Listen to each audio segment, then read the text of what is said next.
नमस्कार. तर आज आपण एग फ्राईड राईस बनवणार आहोत. एग फ्राईड राईस बनवण्यासाठी लागणारं साहित्य: शिमला मिरची, गाजर, कांदा आणि हिरवी मिरची, अंडी आणि शिजवलेले राईस.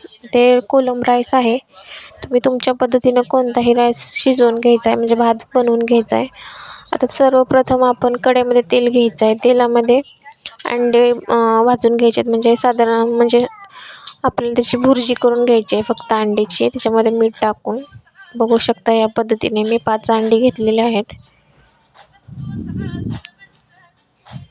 जेवढे घरात लोक असतील तेवढे अंडे आपल्याला ॲड करायचे आहेत.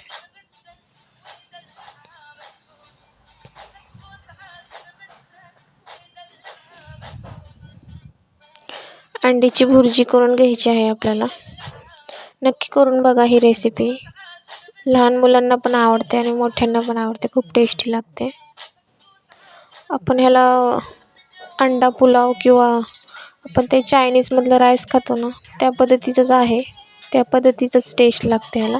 त्याच्यानंतर शिमला मिरची, गाजर, कांदा, मिरची आणि इथे राईस आहे, कोलम राईस. त्याच्यानंतर भुर्जी आपली आता साधारण थोडीशी तयार झालेली आहे, बघू शकता.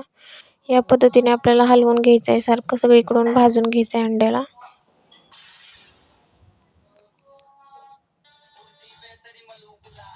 भुर्जीमध्ये थोडेसे मीठ घालायचं आहे.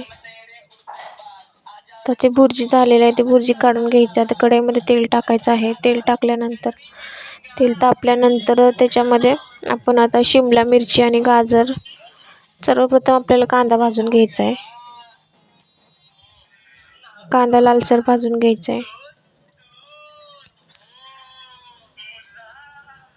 मिरची मी आता शेवटला टाकणार आहे, कारण ठसका नको लागायला म्हणून. पहिलं कांदा आणि शिमला मिरची, गाजर भाजून घेऊया आपण. पहिलं कांदा लालसर भाजून घेऊया.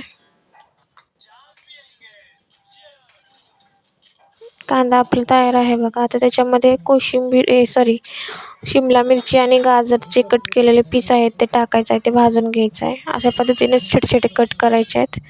ते धुवून घ्यायचं आहे, ते भाजून घ्यायचं आहे. ते लालसर भाजल्याने काय होतं, चव येते त्याला. कच्चं ठेवायचं नाही अजिबात. शिमला मिरची आणि गाजर ते दोन्ही भाजून घेते. त्याच्यामध्ये थोडंसं मीठ ॲड करायचं आहे. ते सर्वीकडून भाजून घ्यायचे आपल्याला. या पद्धतीनेच बघू शकता तुम्ही व्हिडिओमध्ये. या पद्धतीने नक्की ही रेसिपी करून बघा. लहानांना मोठ्यांना सर्वांना आवडते ही रेसिपी. एकदा नक्की ट्राय करून बघा. आता त्याच्यामध्ये हिरवी मिरची ॲड केलेलं आहे आणि हे जे राईस आहे ते असे चमच्याने मोकळी करून घ्यायचं आहे, सगळीकडून हलवून. सुटसुटीत राईस करायचा आपल्याला. आणि त्याच्यामध्ये आता ॲड करू आपण राईस. आणि आपण जे भुर्जी भाजून ठेवली होती ते पण ॲड करूया. नक्की या पद्धतीनेच करून बघा. नक्की तुम्हाला ही रेसिपी आवडेल.